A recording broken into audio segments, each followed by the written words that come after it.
De zinnen weer er regelmatig bij, maar er weer ik nog een aantal pittige buien actief. Ik de aanroende nacht. Vooral het kustgebied is in deze tijd, maar dit waren type gevoeliger van stevige buien.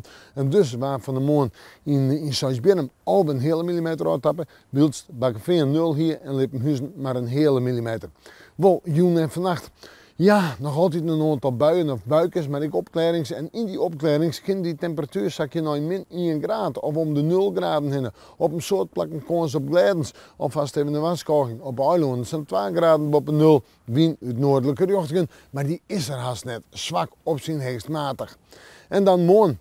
Een dag met bewolking, een dag met toch eerst nog wel even wat zinnen, maar staan gewoon berint de lucht. En dan hebben we letterlijk weer kans op wat buien of buikjes. Misschien wel maar weer te sneeuw. De temperaturen morgen 4 rond 6 graden. De wind uit zuidelijke richting waai en die is zwak of matig. Krijgt 1 ontrijden. De blijft het denk ik bij of het met een lichte fjouwer worden in het waardgebied. Dan terug naar sneeuw. Het vooruitzicht sneeuw betekent rein of lichte rein. Ja, en zeggen we dan naar de temperatuur, die laat sneeuw om bij de 4 graden heen. Maar in de nacht weer om bij de 0.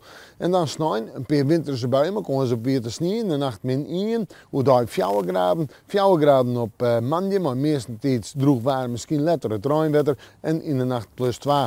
En zo wil het nog heel tijd geen winter worden. Nee, die zit er nog net om te komen. We moeten morgen maar weer even in het waarschuwen.